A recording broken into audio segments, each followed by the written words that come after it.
Hi, my name is Scott Driscoll, and welcome to my course, Surveying Blockchain Technologies for Enterprise. I'm a software developer that's been utterly fascinated by blockchain's ever-increasing influence on our world. Blockchain started as the technology behind Bitcoin and Ethereum, but is now being tested and deployed at hundreds of major corporations in industries ranging from supply chain to banking to healthcare. Why are all these companies interested in the technology behind cryptocurrencies?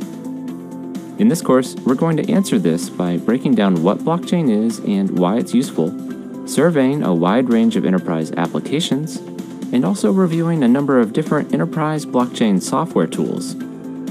By the end of this course, you'll have a tangible understanding of how blockchain can help businesses increase efficiency, reduce cost, especially compliance costs, and even capture new markets.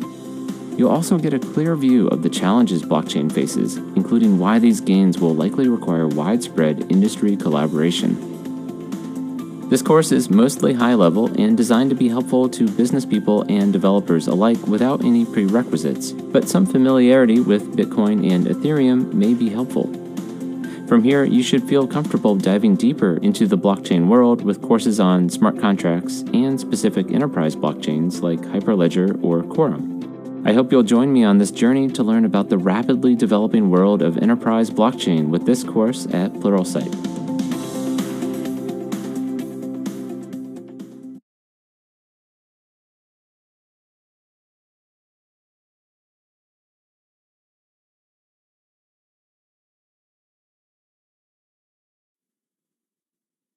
Hello, my name is Scott Driscoll.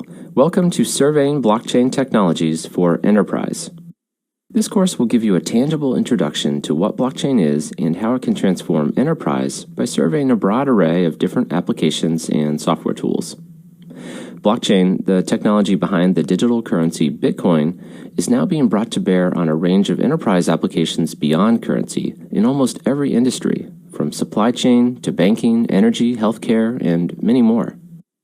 At a high level, blockchain provides a new way for organizations to interact that doesn't require as much trust. This, in turn, promises improved efficiency, security, transparency, and even the opportunity for new business models. Let's dive into a specific application area, supply chains, to get some tangible insights into what blockchain is, how it can benefit enterprise, and some of its challenges. IBM and a group of retailers, including Walmart, have recently launched a pilot using blockchain to help increase food safety.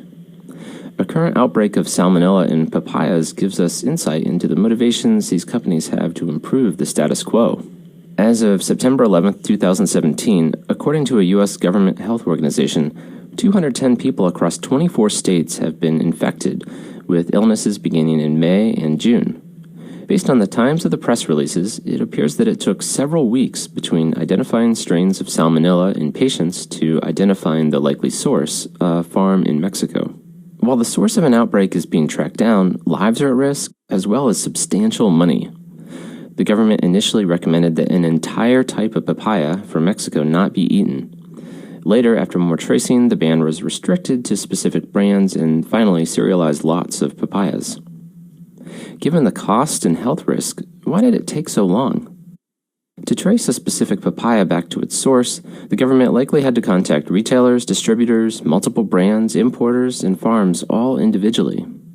One can imagine the situation gets even more complicated as products are mixed with other ingredients in long shelf-life products, as was evident in another recent outbreak of E. coli in soy nut butter.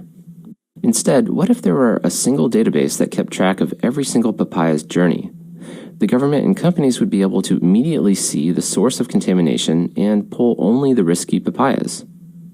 This sounds great, but even the most basic questions about how this might work reveal myriad complications. Who would hold that data? One retailer wouldn't want another to hold it. And given all the recent security breaches at government databases, it's unlikely anyone would want the government to operate the database. Who would be able to see the data? Retailer A wouldn't want retailer B to know how many papayas it was buying, what price it was paying, and from what distributors. Finally, who decides what the right data is? Consider what happens when a retailer orders 10 crates of papayas and the supplier delivers 9 crates. Now the retailer system shows 9, whereas the supplier system may show 10. The retailer's accounting office will likely need to call the suppliers to request a credit on the invoice. Here we see that each organization up and down the supply chain maintains their own records with good reason. One organization's records certainly may not reflect the truth according to another. Reconciling inevitable differences represents a major cost in almost any industry. Blockchain represents a new way to share data that addresses these questions. Blockchain can be thought of as a shared database, one in which control is truly shared between different organizations and is especially helpful when those organizations don't necessarily trust each other. In our papaya example, imagine if each papaya had a serial number and current owner. As the papayas move through the food supply chain, the owner is updated, providing immediate visibility of every papaya's path. This also looks like an accounting ledger, which is where another common name for blockchain comes from, Distributed Ledger Technology, or DLT. So how does this work? What does it mean to share a database? For starters, changes to the database must be approved by everyone. In that case where the retailer and supplier disagreed about how many papayas were delivered, one or the other wouldn't be able to independently update that record. Rules are established that must be obeyed in order to accept changes. For instance, either both the supplier and retailer need to sign off on the number before entering the change, or perhaps a third-party auditor needs to sign off on the number delivered. In this way, we effectively avoid any reconciliation. Valid data was required on the way into the database. In addition to regulating the entry of new data, a blockchain database has protections against tampering. Every new change to the database is accompanied with a kind of data fingerprint called a cryptographic hash. Hashes provide a short representation for a larger amount of data. A hash of the entire Bible can be only 32 bytes, but changing even a single letter in the Bible would generate a completely different hash. See how different the hashes are from these two similar sentences.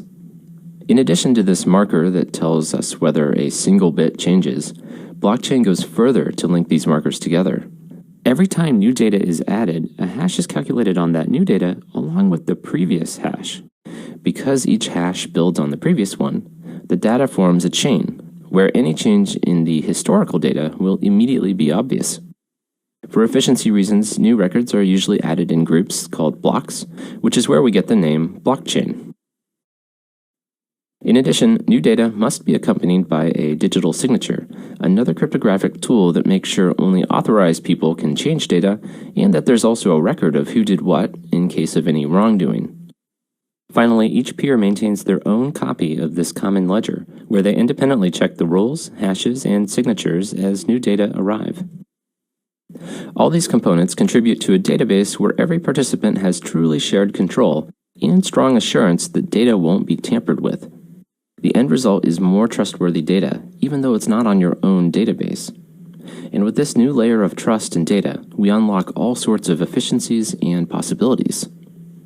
With a single shared ledger, it would be trivial to track down the path of a papaya in seconds. Trusting data also unlocks automation possibilities across what I'll call trust boundaries.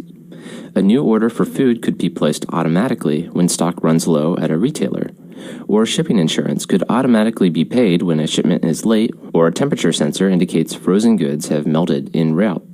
While these types of automation are possible without blockchain, they require a certain amount of trust in the inputs, and therefore procedures to cross-check and verify information. Blockchain reduces and in some cases eliminates the checks and controls required with that trust, thereby unlocking automation. Now, despite this promise, there is reason for skepticism.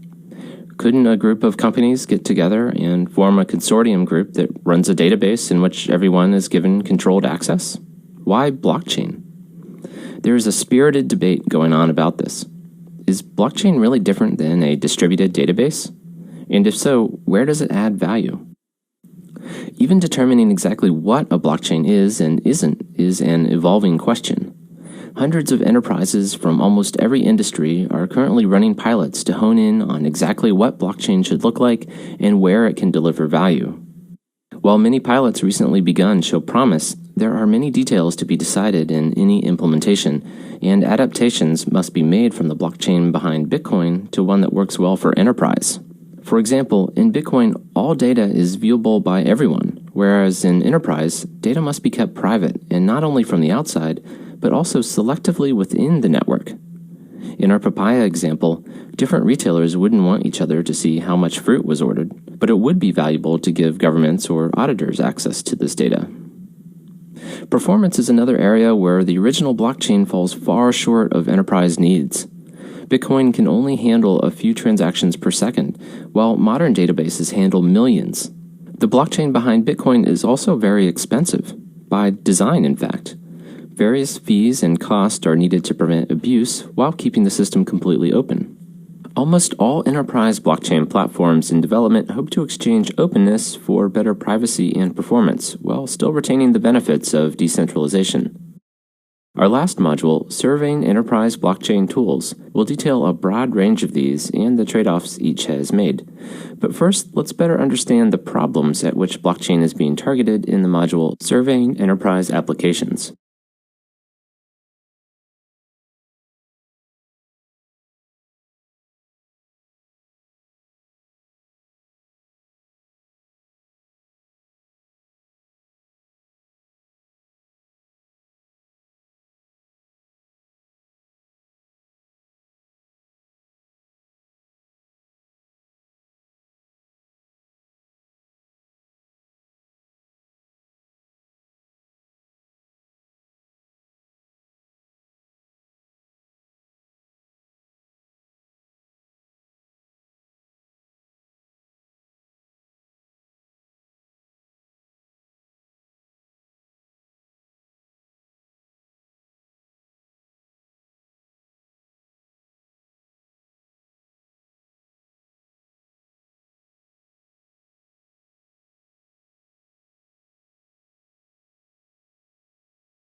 In this module, we're going to look across a broad array of industries to see example enterprise applications where blockchain promises substantial value.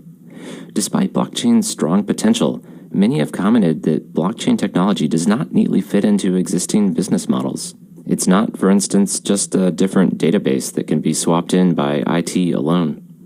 Blockchain adds value by creating a new way for separate organizations to work together, so realizing its benefits often requires innovation in business models in tandem with technology innovation itself. We're going to cover a number of areas, including supply chains, energy, finance, banking, and healthcare. Along the way, we'll also touch on IoT, or Internet of Things, and insurance.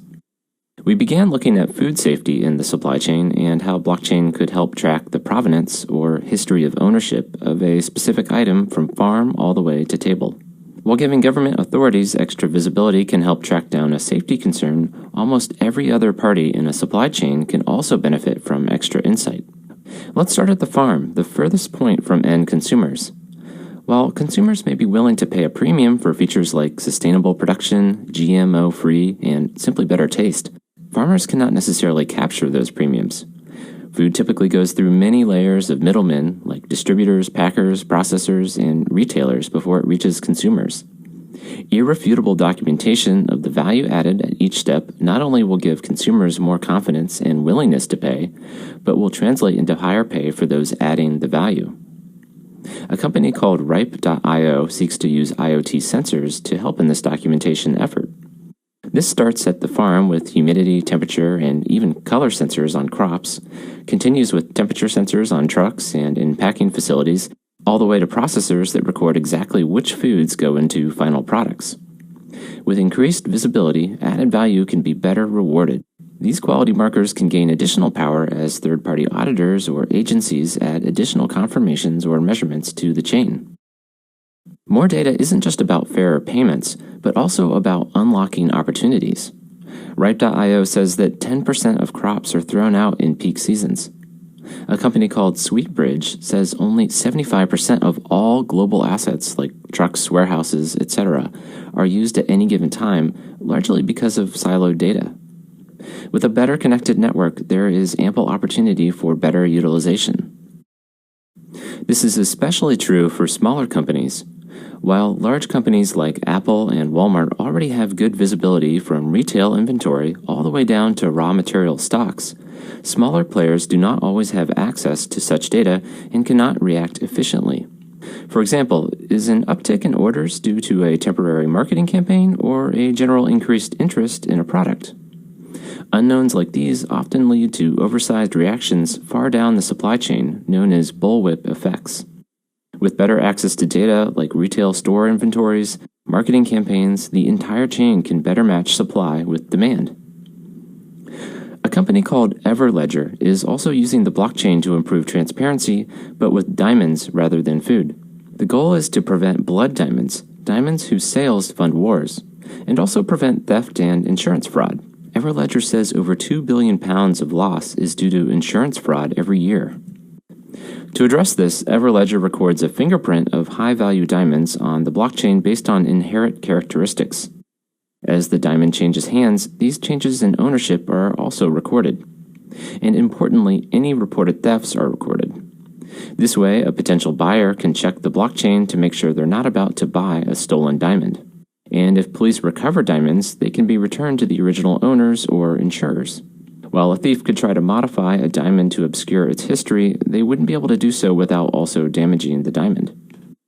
Everledger is branching out to the art world too, and even luxury goods as a way to reduce counterfeits and protect brand image. While provenance is important in almost any industry, it is vital in the drug industry, where counterfeit drugs can lead to deaths. In these cases, blockchain technology's immutability is the key to the traceability.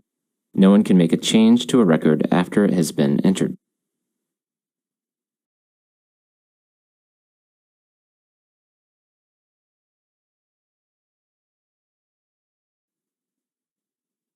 It's worth diving a little deeper into the details to understand some nuances in both the confidentiality and security of these systems.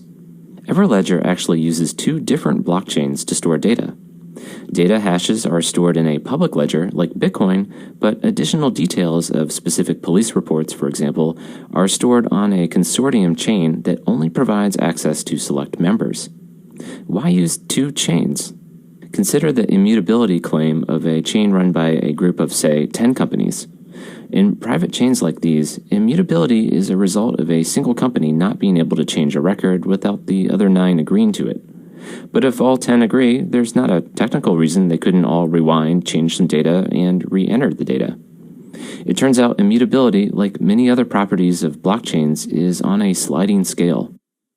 Now, if transactions are never used outside of a small consortium, immutability may not matter. But if a large network of police departments and insurance companies want to trust it, immutability, or the inability for data to be changed without someone realizing, is vital.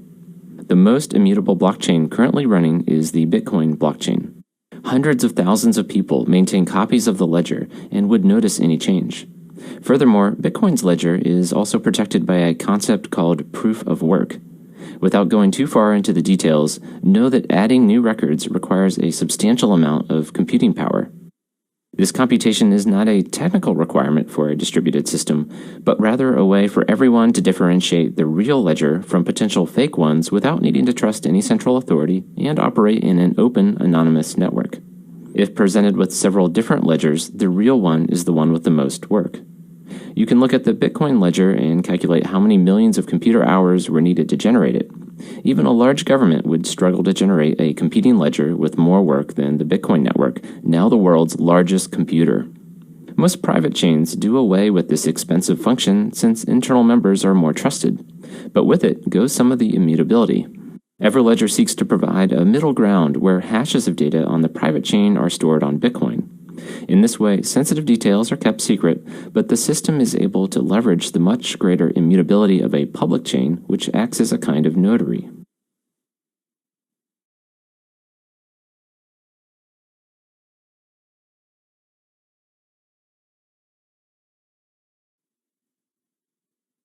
Even within a private chain, there are many cases where data visibility needs to be nuanced. Consider financing in supply chains. Many suppliers must obtain loans to produce goods since payment isn't sent until after delivery. It would be beneficial for those suppliers to show financiers an indisputable record of their past performance, including metrics like quality, delivery time, etc. However, those suppliers would certainly not want to reveal customer and performance data to competitors. A blockchain with selective privacy controls could reveal data as needed, as in this case to obtain a loan, but also to government authorities such as customs and tax officials. Now, while this may sound simple on the surface, there are complications. If data is private, how can everyone on the chain verify that data entered has complied with rules? More on this in the next module. The sheer number of participants in the supply chain makes data sharing and the movement of goods complicated. There are governments, importers, shippers, custom brokers, freight forwarders, ocean carriers, and many more. And many of these still require original paperwork, such as bills of lading, to accompany goods through the system. IBM and Maersk did a study of fresh flowers and found that over 200 documents were generated for a single shipment of flowers. A proof-of-concept system was developed to replace all these documents with a single blockchain-based system, where all participants could access digital versions of these documents. For export, 3 government agencies electronically sign off on chemical treatments, origin, and duties. Information about these approvals and a truck's departure is visible to the port, so they can begin preparing immediately. Delays due to waiting on paperwork were reduced, and participants were able to move the shipment faster by acting on data in real time. Now, is blockchain technology needed to replace all this paperwork, or just a centralized database? I think a key consideration is the question of trust. Who would run this database? And what assurance do all these different actors, from export officials and government to shipping companies to end purchasers, have that the database operator is faithful to their interest? Blockchain reduces this need for trust across very different parties, while also unlocking the benefits of digitization. In addition to reducing the cost and chance of fraud with physical paper, digitization also provides opportunities for automation. Consider shipment insurance for perishable goods. If refrigeration is ever lost along the route of, say, seafood, the entire shipment could be lost. A shipper might have insurance to guard against refrigerator malfunction in cases like these. Before payouts can be made, claims must be investigated. Now consider a blockchain-based world where information is more reliable. Perhaps a temperature sensor on a truck reports an errant condition directly to the chain, and additional third parties verify the state of goods before and after shipment, all writing to the same database, visible by the insurance company. It's hoped that by increasing the veracity of information from sensors and multiple parties, not only will fraud go down, but systems can be automated. Blockchains can not only store data, but also process data through programs called smart contracts. These are programs that operate on the blockchain with high certainty. Members running a blockchain all run the smart contracts themselves to verify results. A smart contract could automate an insurance payout based on temperature data or arrival time, removing the cost of verifying and processing completely. Smart contracts get more interesting the more connected they are to the real world. One example of this is a smart lock to a warehouse. A smart contract could automatically transfer access to the warehouse and its contents upon payment of an invoice. While the legal framework is still under development, there are even more possibilities if we can tie legal, real-world ownership to records on a blockchain. This is called asset tokenization. Tokens are records of ownership, somewhat like deeds, but are easily transferable on a blockchain. The company SweetBridge hopes to utilize tokenized assets to allow companies to provide peer-to-peer loans without any banks involved. Loans would be backed by tokenized assets, like buildings, equipment, or even accounts receivables, all of which could be controlled by smart contracts that automatically transfer those assets if a loan is defaulted on.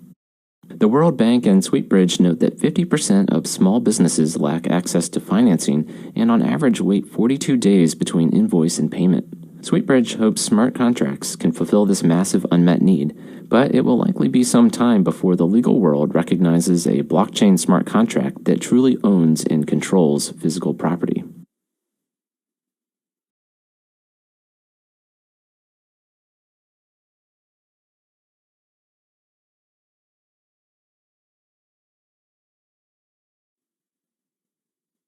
Let's now move on to another industry that's increasingly becoming more decentralized: energy.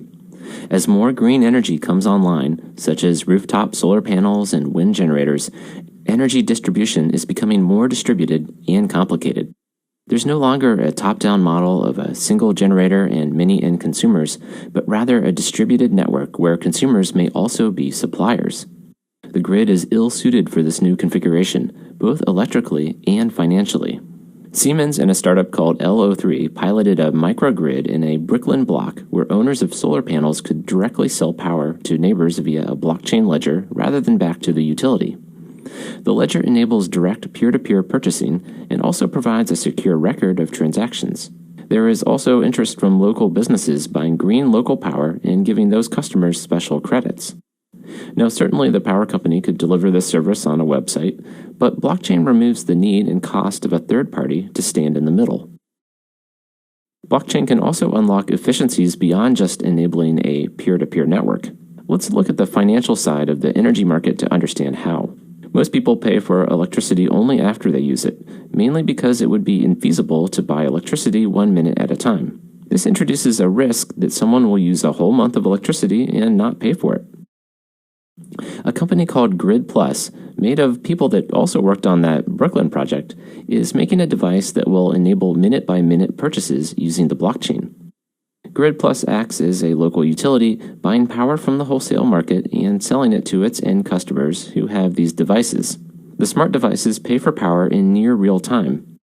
Grid Plus's device gets even more interesting when customers start installing home batteries. The devices could buy power when it's cheap, sell power back to the grid when it's expensive, and even connect to thermostats and other appliances to make further optimizations. Interestingly, Grid Plus is not using a private network, but rather the public Ethereum network. We've already mentioned several problems with public blockchains, including performance, privacy, and cost, but another is the volatile price of their tokens. You can think of this as a kind of foreign exchange risk. If you enter into any smart contract over a period of time, say a month-long apartment rental, you might end up overpaying if the price of a public network token like Ether goes up 25%. Grid Plus has developed a range of technologies to overcome the public network drawbacks, including payment channels to boost performance and reduce transaction fees, a stable token to shield customers from swings in price of Ether, and a physical device to simplify the management of cryptographic keys for the end user. So, with all these needs, why not just use a private network? For Grid Plus, it's important that their end customers retain what's known as user agency or control over their funds. Running on Ethereum provides a much stronger guarantee of user control. It also eliminates another major category of risk for Grid Plus called custodian risk, where they hold and control user funds. If the end users have true control over their funds at all times, Grid Plus avoids that risk and its inherent regulatory oversight. Immutability and user agency are two aspects that private chains may struggle to port from public ones. These kind of smarts on the edge of the grid can not only help individual customers save money, but also reduce overall system cost. Utilities must build transformers and power lines to handle the peak loads. Dramatic changes in loads, whether due to air conditioners turning on or clouds blocking solar panels, also cause large cost. Turning on and off power plants is costly, and the bigger the swings, the costlier. If demand can be leveled out by exposing real-time price incentives to end users, there could be substantial savings for the entire system. The additional visibility and secure record of energy production and consumption can enable other goals as well. For example, if you produce energy from renewable sources, your energy could be tagged as green. Other individuals, companies, or government incentive programs could pay a premium for that green energy, somewhat like carbon credits. Now, this kind of world depends on smart meters and switches to fairly document energy flows. What's to stop someone from hacking a meter to defraud the system? Luckily, blockchain's secure record can provide a clear trail of fraud in this case. There will also likely be providers that audit meters to inject additional trust into the system. Now, blockchain will not solve all problems as the grid becomes more decentralized and smarter.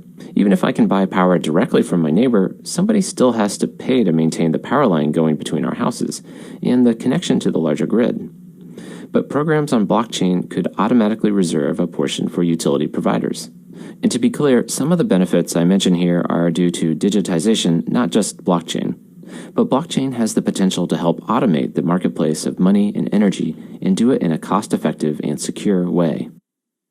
I'll mention one other project that's now up and running and beginning to show the possibilities.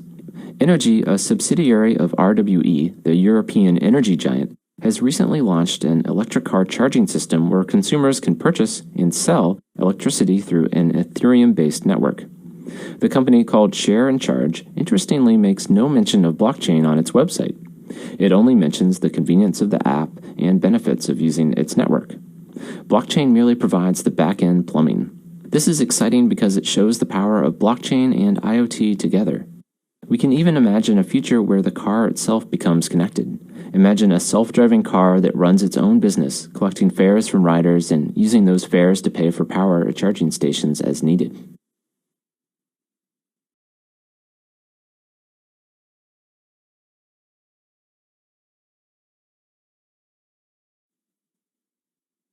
Let's now look to the financial world where some of the first experimentation with blockchain for enterprise took place.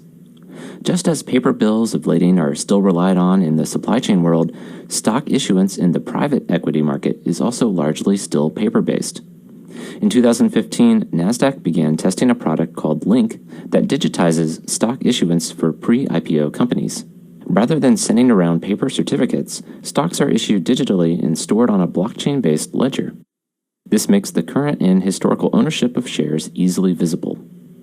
Now, one could argue here that blockchain is not needed to digitize stock certificates, but NASDAQ sees this simplified case as an important first example of legally handling stocks on a blockchain. The larger public stock market, where there are many intermediaries and regulations, can yield much greater benefits. Despite public stocks being digital for some time now, there's still nearly 2 days between a buy or sell action and actual settlement. Settlement means that cash has changed hands and the security record is officially in the name of the new owner. Stocks are now largely stored in central security depositories, but investors do not interact directly with these registries. Investors act through what can be multiple layers of custodians, banks, and intermediaries, especially in international transfers. These intermediary layers handle numerous roles, checking investor identity to comply with anti-terrorism and money laundering laws, making sure those customers have sufficient capital for trades, and netting trades to reduce overall transfers. While these services are necessary, significant capital is tied up in this process. Records get confused and must be reconciled, and there is risk of companies going bankrupt during the trades that must be insured against. In one shocking example of what can go wrong, when Bear Stearns collapsed, it was found out that 28% more Bear Stearns shares were on record than had ever been issued by the company, according to a report by Euroclear. A single record maintained on a blockchain would eliminate the potential for these reconciliation costs and hopefully bring about T0, or instant settlement, by giving investors direct control. Directly connecting investors could also bring benefits to other related processes, like investor voting and communications.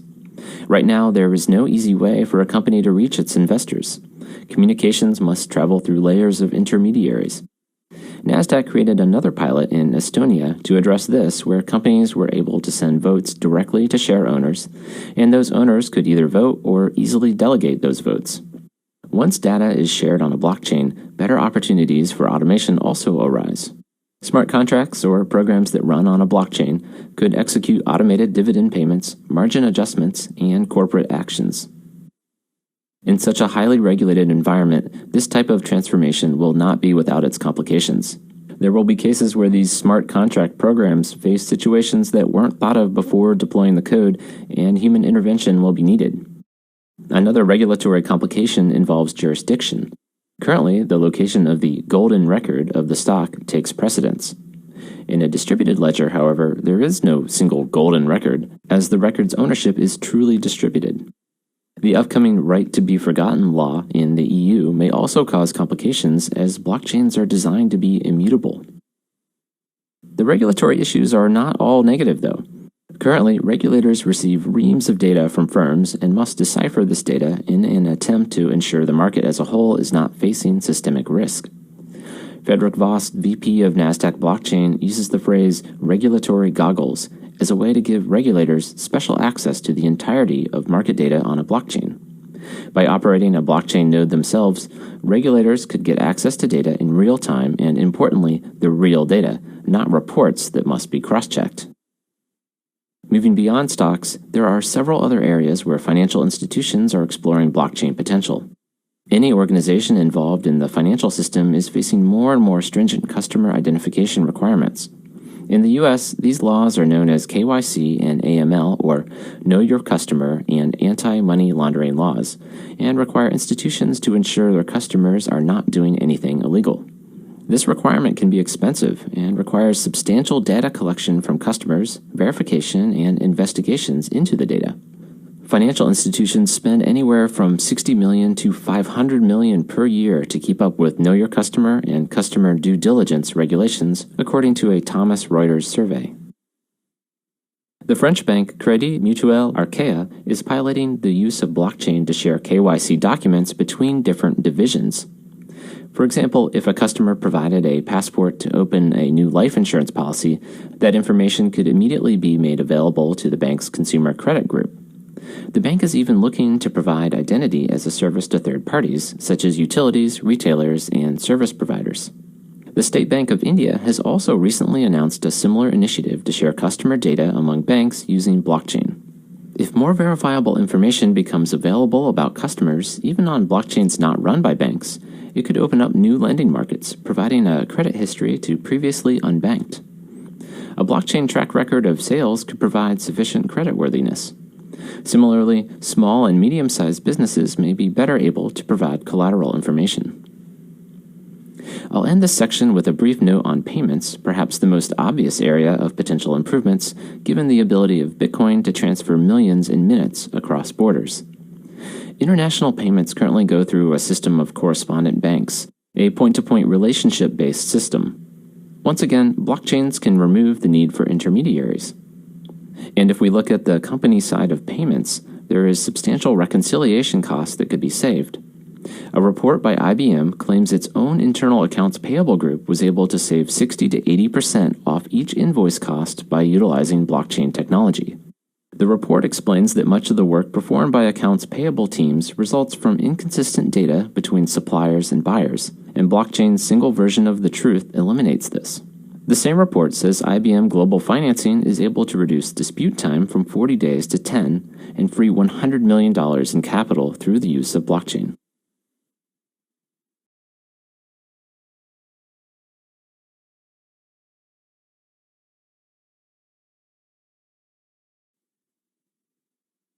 Healthcare is another area where better data visibility and interoperability between organizations would yield massive benefits. On a personal level, at least in the United States, patients must fill out new paperwork at every new provider, as each provider maintains their own records. When doctors need to share records, fax machines and phone calls are used, and oftentimes data is lost or changed in these transfers, leading to expensive reconciliation or patient harm. Siloed data is not only problematic for patients, but also for the larger healthcare ecosystem. Providers, insurers, and governments all must share data in order to approve payments for treatments. In the fragmented U.S. system, billing and insurance-related payment processing cost over $470 billion in 2014, over 15% of total healthcare spending in that year.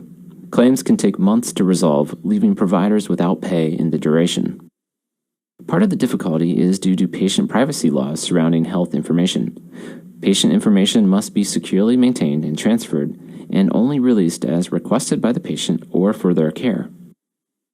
Allow me to paint a picture of a world where patient data is owned and controlled by the patient and not providers. When the patient visits a new doctor, they use a smartphone app to provide the doctor a key that provides limited access to the patient's health record for the time needed. This could include a general health overview and x-rays, but maybe not genetic information or an AIDS test result. When the doctor accesses the information, a record of that access is permanently recorded in a blockchain, along with any new test results and analysis done by that doctor. Needing an operation, the patient gives permission for the insurance company to view their record to provide pre-approval.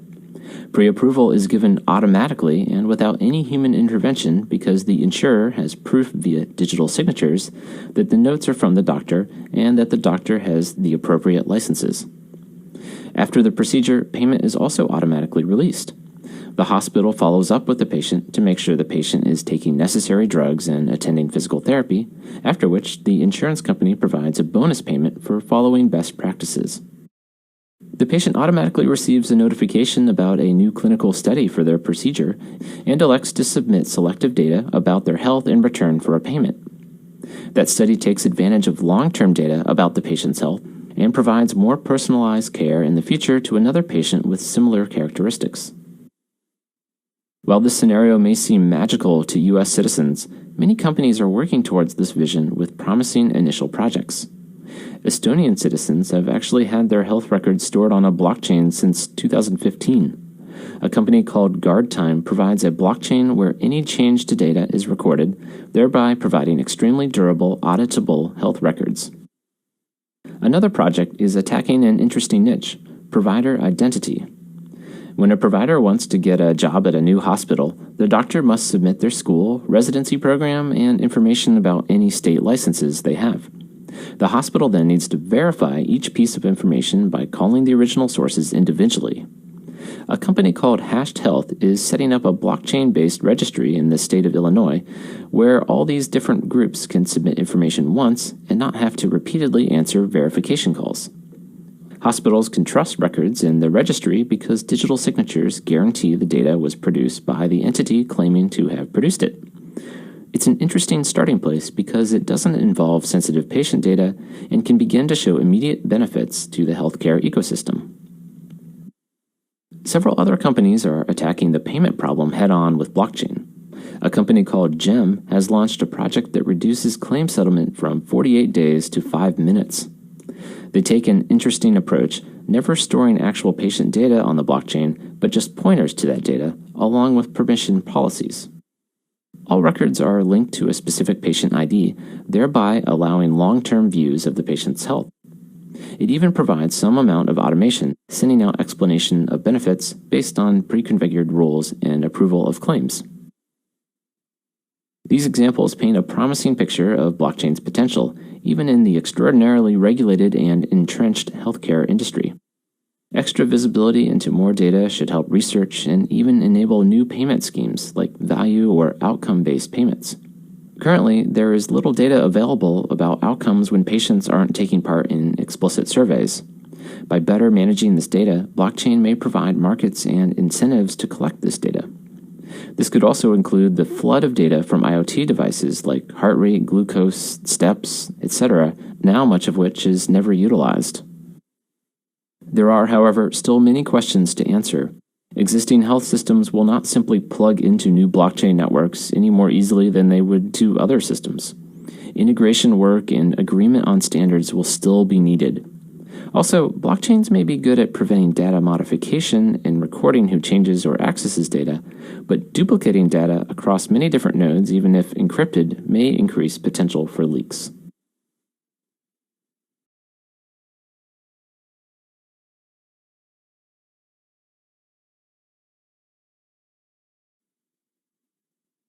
Blockchain technology provides a single version of the truth, collaboratively maintained by untrusting groups.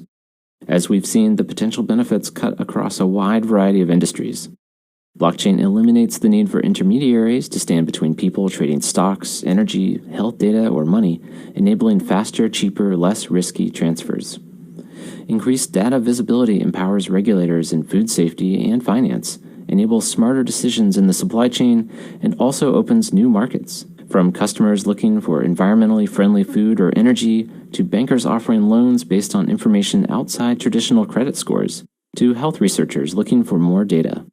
Importantly, that information is only valid if it is indeed true. Blockchain ensures this with irrefutable signatures on data, a storage structure that makes tampering nearly impossible, and strict rules on new data entering the blockchain. Mistakes, fraud, and counterfeits can be drastically reduced.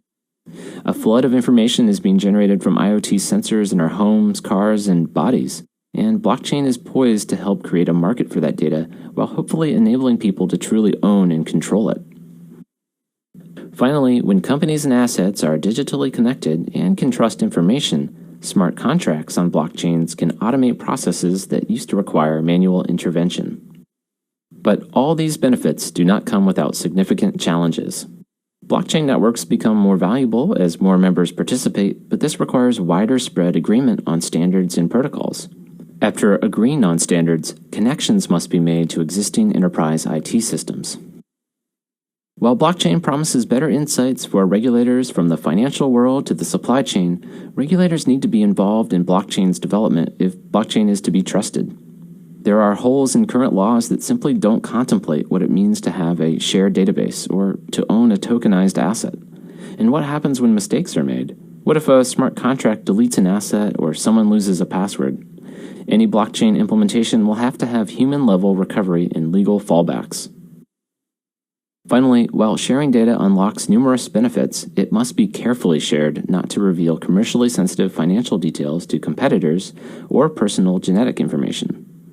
The blockchains behind Bitcoin and Ethereum display all data to everyone in order to provide trust in a resource that anyone can use. Providing that openness comes at the cost of very slow performance and high fees. Luckily, enterprises generally don't want or need such openness.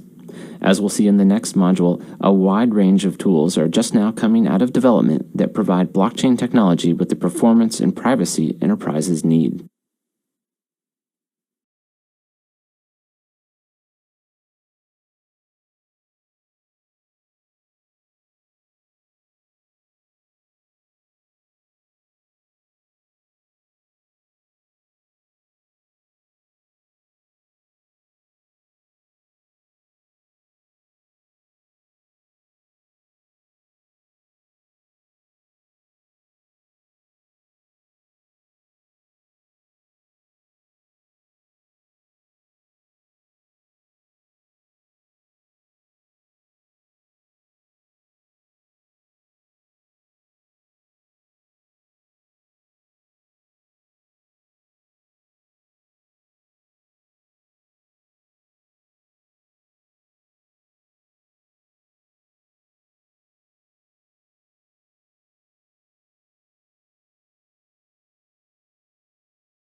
Back in 2015, when companies first started investigating enterprise use cases, many simply copied the public Bitcoin or Ethereum codebase, hoping to make few modifications to fit those systems into enterprise applications. Problems regarding performance and privacy immediately became apparent. Luckily, groups have been working to optimize for the enterprise world, and this module will give an overview of several of the more prominent ones, including Hyperledger, Coco, Corda, Quorum, Stratum, GuardTime, and BigChainDB. This is by no means an exhaustive list, but will cover a range of different technical approaches to highlight important trade-offs in security, privacy, and performance. Along the way, you'll learn how these systems actually work to achieve consensus and privacy. I'll conclude the course with some comments on what are still controversial topics, including public versus private blockchains, and whether a private blockchain is really more than a distributed database. Before discussing specific projects, I'd like to provide some background on consensus, the key algorithm behind any distributed system. Consensus is the process by which nodes reach agreement or stay in sync with each other, and choices about how this is done profoundly affect a network's performance and security. Interestingly, the main technical innovation of Bitcoin was actually its consensus algorithm, but algorithms used by many modern databases were largely developed in the 1980s and 90s. The benefit that Bitcoin's algorithm and blockchain in general bring to existing consensus algorithms is the ability for peers to work on networks with a lower level of trust. Also, in the case of Bitcoin, open or permissionless networks where anyone can join at will. Even in networks where nodes trust each other, it's surprisingly hard to keep separate nodes in sync with each other. Information packets can get lost, corrupted, and computer clocks might be different. Adding the possibility of external and internal attacks further increases the challenge. I find it useful to consider a concrete example of why consensus is difficult. What if Alice has $100 in her bank account, but mails 2 checks out for $75 to Bob and Carol at the same time? This is known as the double spend problem. The first person to cash a check should get paid, while the second person's check should get rejected since Alice no longer has sufficient funds. With a single bank, it's easy to check whether Alice has already written a check. But in a distributed network, it's much harder. Information may reach different nodes at different times, and timestamps can't necessarily be relied on. Suppose Bob's check reaches some nodes first, and they update their ledgers, and Carol's check reaches others first, and they update their ledger, not realizing that Alice's account has already spent that money. Alice just turned $100 into $150 in parts of the network. Both of those checks were valid, but agreement on the ordering of them was the critical part. Interestingly, for the network to remain valid, it doesn't even matter which check was considered first, just that all the nodes agree on that order. As long as all the nodes pick an order and agree to it, Alice can't double spend, and only one of Bob or Carol will have been paid. In a hostile network, reaching agreement or consensus is known as the Byzantine generals problem. It's based on the story of an army of generals that must all uniformly decide to attack or retreat, as a split effort would lead to an outmatched defeat. Just as with a distributed computer network, coming to agreement is hard, especially if there are traitors in the mix and messengers that might get corrupted. With that intro into the problem of consensus, I'd like to give you a flavor for some of the solutions. I'm going to stay fairly high level, but I think it's useful to peer inside the algorithms to some extent to better understand trade-offs.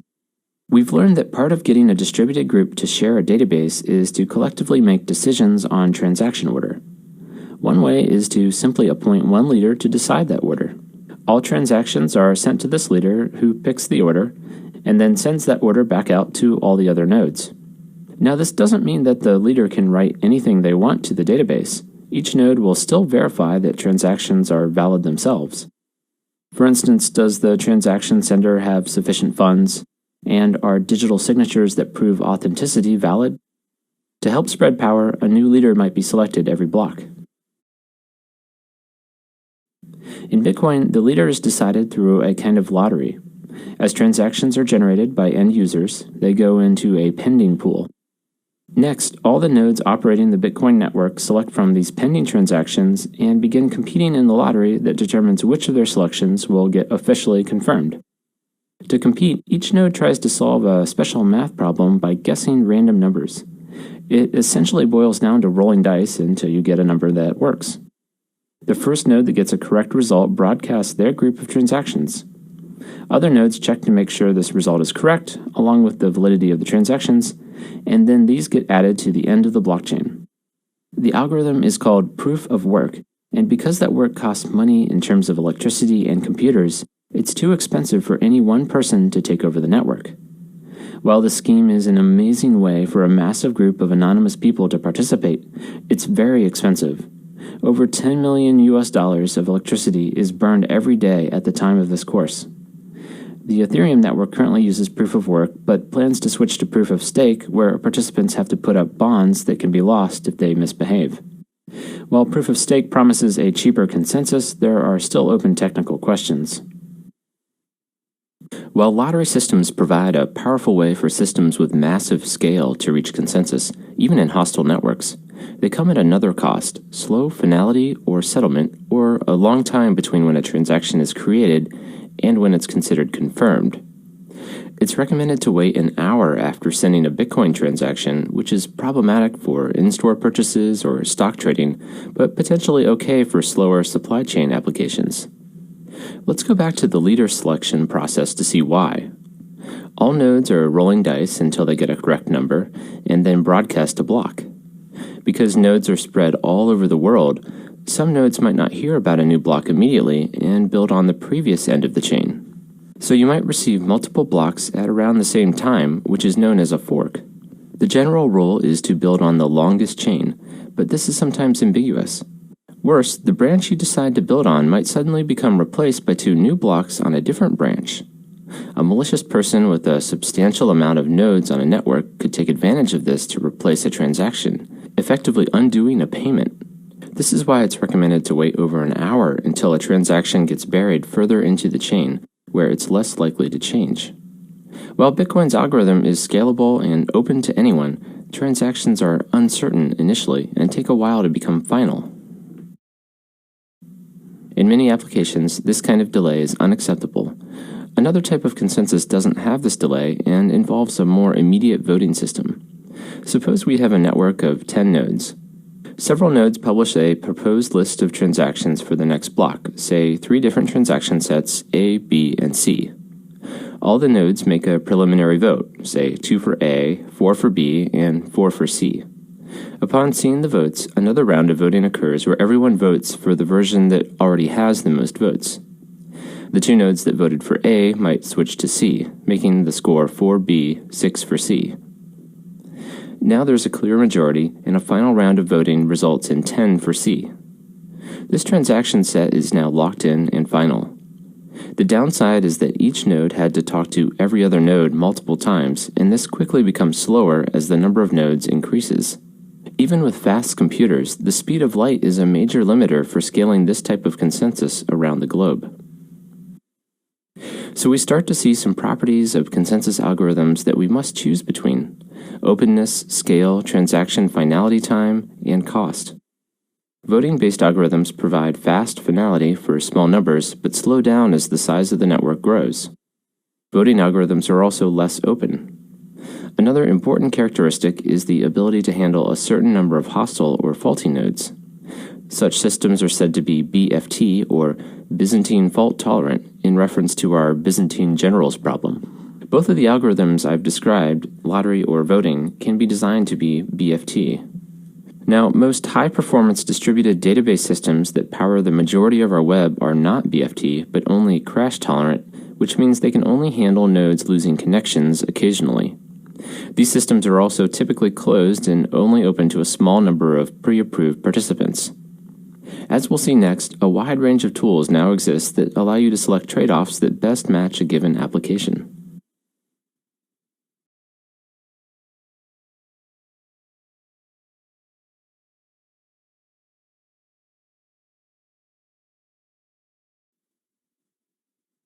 Hyperledger is an organization under the Linux Foundation that sponsors a range of blockchain projects and developer tools.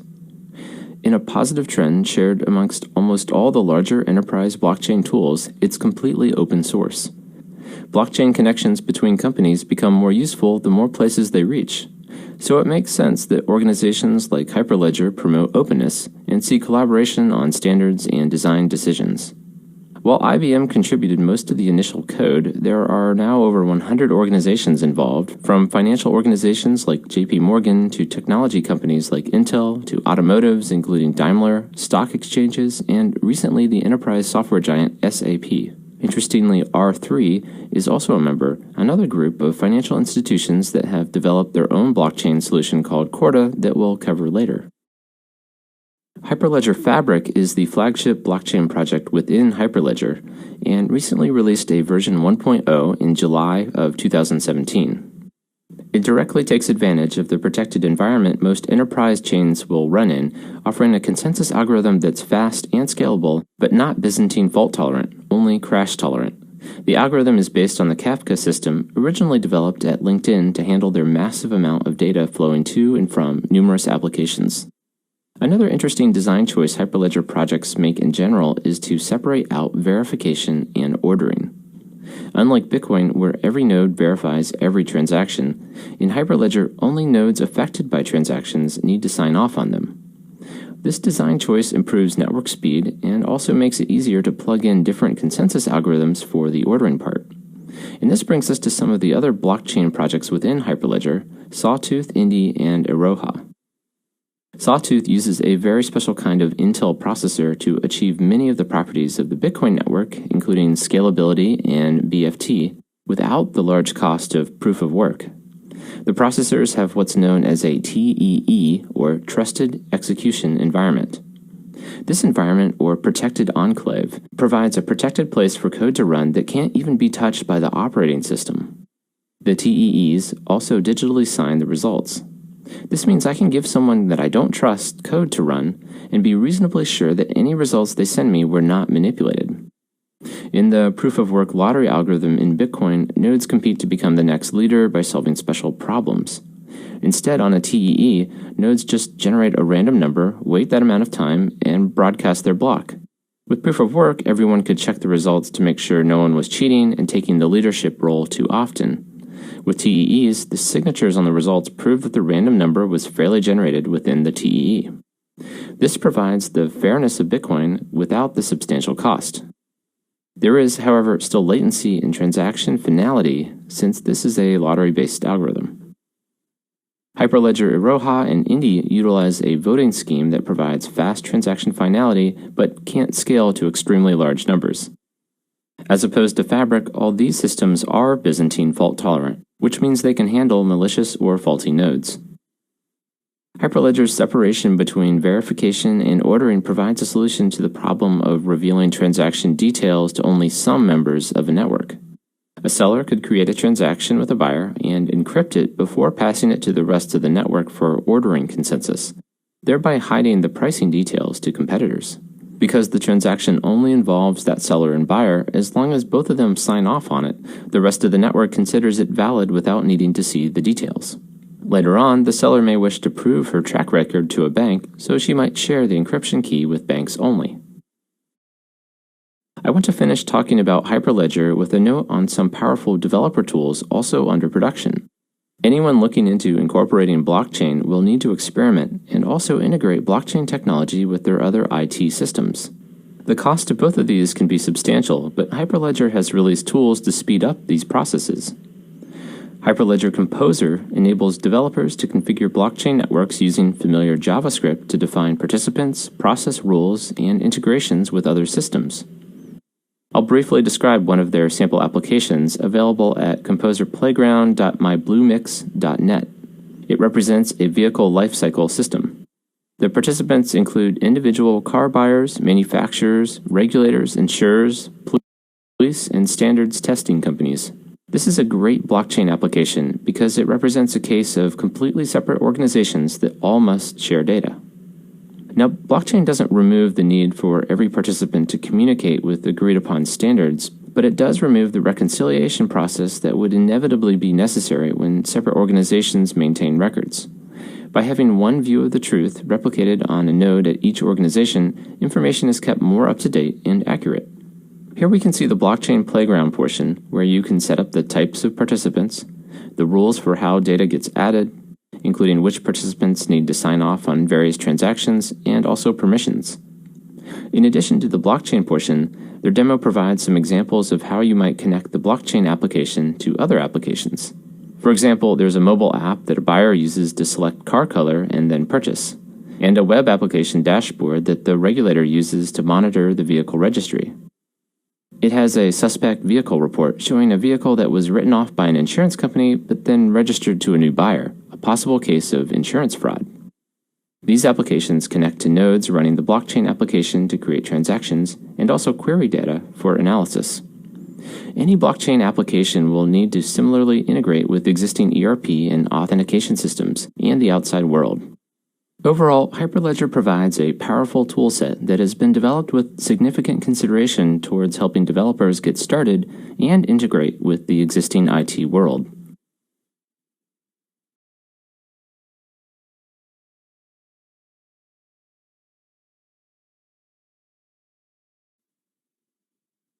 Microsoft has recently announced an enterprise-focused blockchain framework that promises performance approaching standard databases along with substantial privacy enhancements.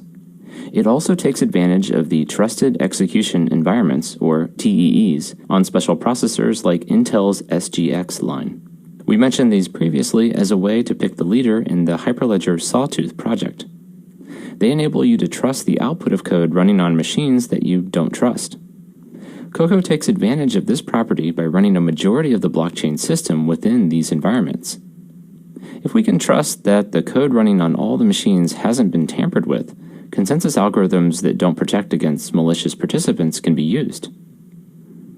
Another benefit is that non-deterministic functions can be run. We saw this with the Hyperledger Sawtooth project, where a random wait time was calculated for each node, and nodes would broadcast a block after their generated wait time. Everyone can trust that the wait times were generated fairly by looking at the digital signatures generated within the TEEs. In contrast, on the public Ethereum network, smart contracts cannot rely on random number generation. Every node runs every smart contract to check results for itself. Therefore, code must be written so that the results will be repeatable by anyone that runs it, or in other words, deterministic. TEEs enable you to trust that someone else generated a fair random number. In addition to faster consensus and the ability to use random numbers, TEEs provide compelling privacy advantages. Consider our example of the seller not wanting to reveal pricing data to competitors. All transactions remain encrypted unless inside the TEE, where even the owner of the code cannot see the decrypted data. All nodes can run verification code themselves on the raw data, but never see it. This also opens up the possibility for even finer-grained privacy rules. Before, we mentioned that the seller might want to prove her track record with banks to get a loan. While she could give banks full access to all her transactions, she might also only want to give access to quantity information and not pricing. With a TEE, the program can decide exactly which data is delivered across the protected zone to the host system. This kind of fine-grained control is something that enterprises already have in their existing systems and will expect to have. It opens the door to many use cases, such as documenting practices that help the seller market themselves. For example, proving that the seller pays a good wage to its workers without revealing who the workers are. One final feature of the Cocoa framework is its first-level support for system governance. By governance, I mean deciding things like which members can access the network and what version of code to run. Cocoa outlines two levels of nodes, members and participants. Members can vote on participants and code versions, while participants can only operate on the network, not change it. Members also maintain portions of a master decryption key. If a major problem happens on the chain, they can combine their keys to decrypt the entire database outside of any TEE. Interestingly, Cocoa is not a complete solution, but rather an underlying framework to which you would need to bring your own smart contract code, which could be a ledger like Ethereum or Corda.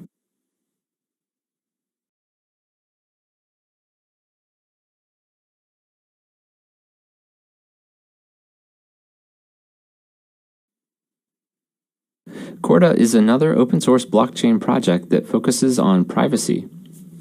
Originally targeting financial services, Corda is a product of R3, a firm with investment from over 100 banks and technology companies.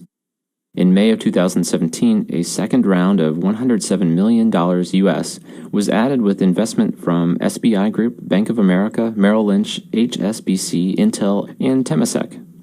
A 1.0 version was released on October 3, 2017.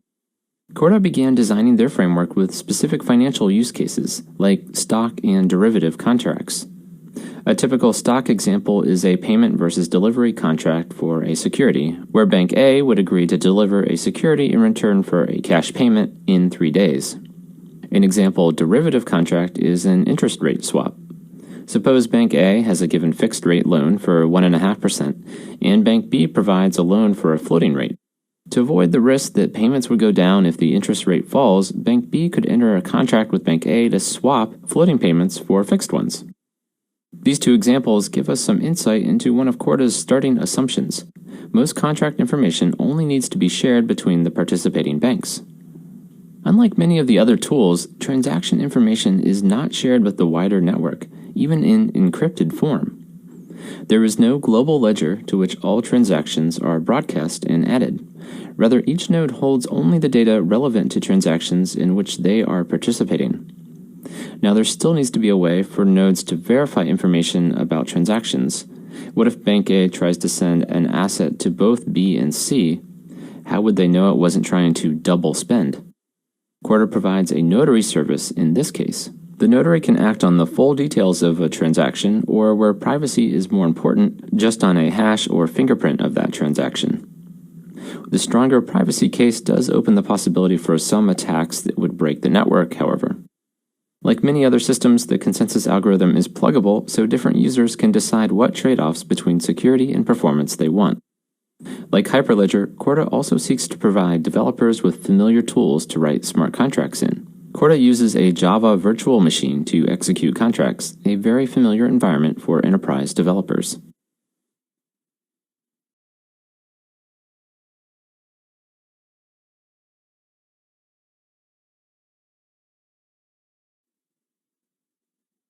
Quorum, developed by JP Morgan Chase, is another blockchain initially targeting the financial world. It seeks a similar set of goals as Hyperledger, Corda, and Coco, high performance with privacy rules tailored for an enterprise world. Quorum initially targeted financial problems like long settlement times and providing regulators with a transparent view of risk inside institutions. Unlike the systems I've discussed already, which are largely built from scratch, Quorum is designed to be as close to the public Ethereum network as possible, pulling in updates as public Ethereum evolves.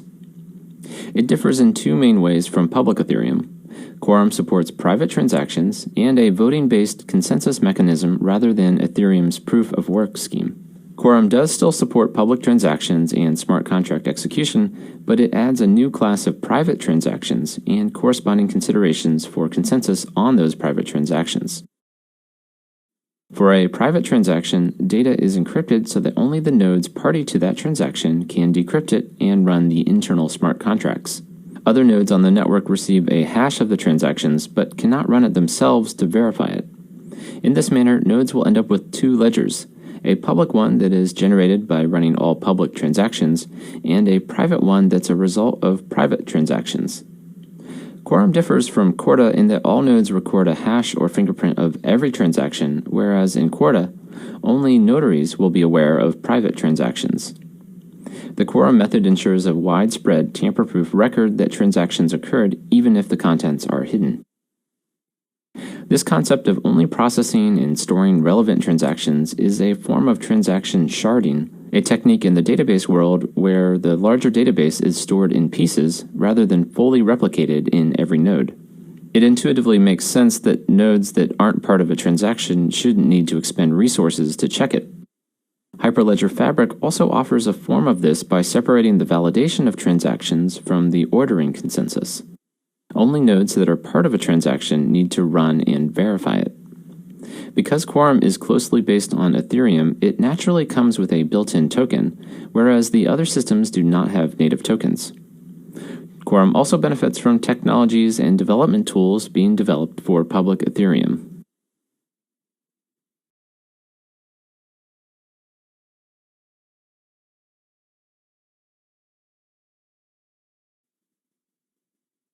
I want to briefly mention these two companies because of their prominence in the space and their focus on the use of the blockchain as a powerful notary service. GuardTime is one of the oldest and largest enterprise blockchain-focused companies, citing over 150 cryptographers on its staff, and having been founded before Bitcoin was introduced to the world. They have an impressive track record of working on many large projects, including storing the health records of all the citizens of Estonia, and recently a new project for the U.S. Department of Energy to help secure the energy grid by detecting attacks. Their keyless signature infrastructure technology stores time-stamped hashes of the state of a system in a blockchain, notarizing a clean state. In this way, any unauthorized changes can be quickly and precisely detected, thereby providing a hacker detection system. GuardTime notes that hacks are only a matter of when for most systems, so their recommendation is to set up systems that can detect and respond to attacks quickly. Their systems only support a small number of nodes to provide BFT at the same time as high performance and fast transaction finality. Stratum provides proofs of process, similarly based on hash chains that prove a record of who, what, when, where, and why a process happened. This can be used to prove that an agreement was carried through with a partner or to prove compliance with regulators. Interestingly, both GuardTime and Stratum systems provide a kind of proof that doesn't reveal any private data. Hashes of data are unique to that data, but don't provide any way to go back to it.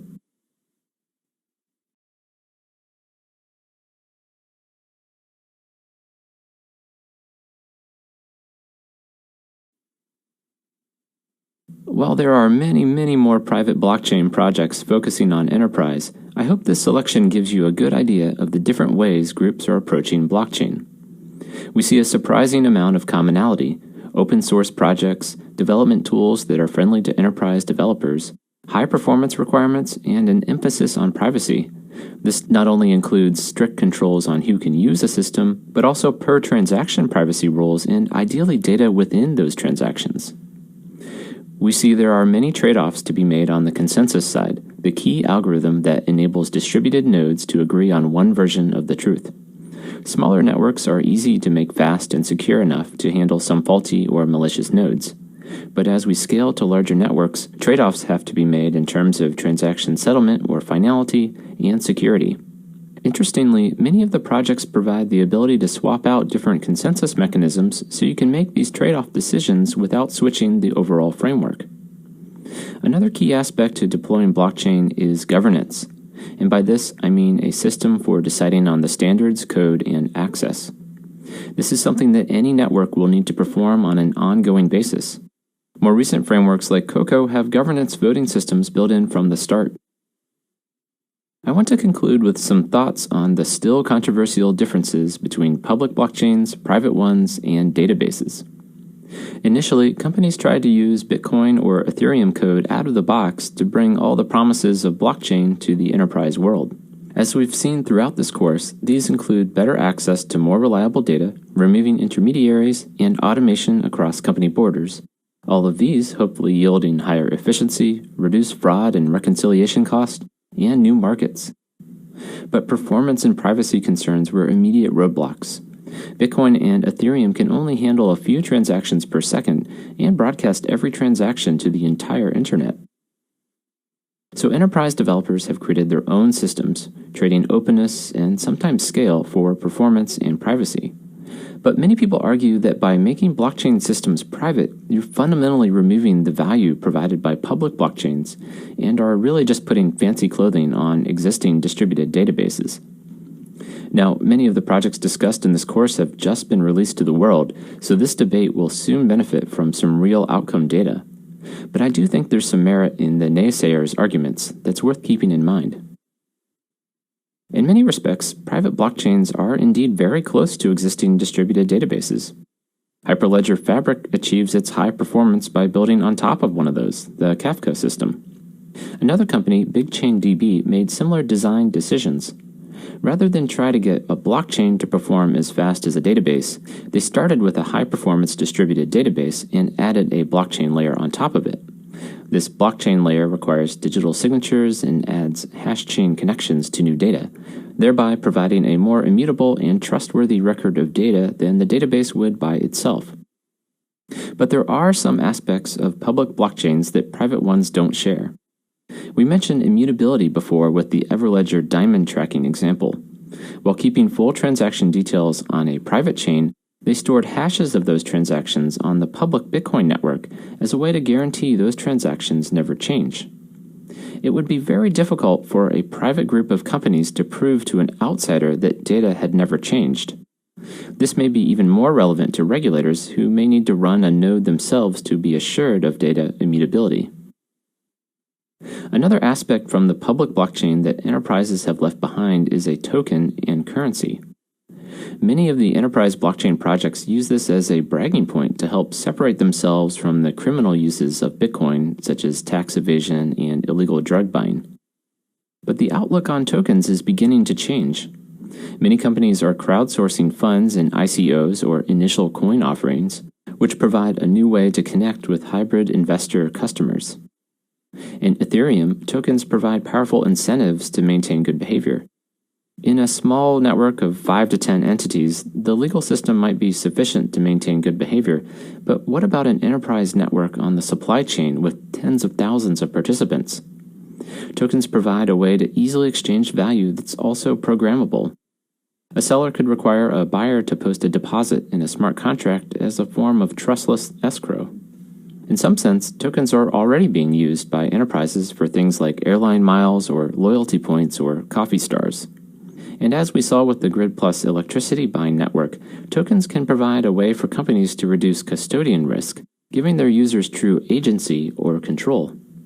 But a user's control depends on the immutability of the network. A single airline can change the formula for how many points are needed to buy a flight, but Grid Plus cannot simply add new ether to its devices without paying for it. Now, I think privacy and performance considerations will outweigh the immutability and token benefits of public networks in the near term, but it's likely public networks will address these issues in the future. There are many technologies under development in public networks that will speed performance. Many of these work by enabling nodes outside of the network to do most of the processing, but providing systems that still ensure that work is valid. We saw some examples of this in Hyperledger by only requiring nodes involved in a transaction to process it. For cases where the entire network does need to check a transaction, check out Lightning Networks, payment channels, and a company called TrueBit. TrueBit is making a game-like checking system where transactions are executed by only a few nodes, but checked by others that get a reward if they find a problem. And on the privacy front, new encryption technology like homomorphic encryption and zero-knowledge proofs provide a way for nodes to check transactions without seeing the raw data. Right now, these methods are limited, but the technology is evolving rapidly. I hope this course has shown you that the characteristics of blockchains are not black and white, but rather sliding scales of performance, security, and privacy. Private blockchains may very well go the way of private intranets in the 1990s, but I believe that is still some time off. I'd like to make a final note on tools making it easier to get started. Blockchain is as new as the internet was when people were still debating whether customers would ever buy things online. So what it is and where it fits are evolving rapidly. Luckily, it's getting easier to test out blockchain to find out where it will shine. Both Microsoft and IBM provide blockchain as a service offerings where you can stand up new blockchains in a single click on their cloud.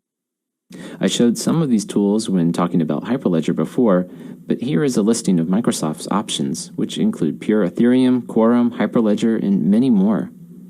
Once you test out your business case, you can run the code in their clouds or on-premise if you don't want to trust a cloud operator. Another great first step is to join a group like Hyperledger or the Enterprise Ethereum Alliance. It's a rapidly moving world. I encourage you to jump aboard to help shape blockchain to fit your business needs. I want to thank the Epicenter podcast for providing immeasurably helpful information on numerous enterprise blockchain projects.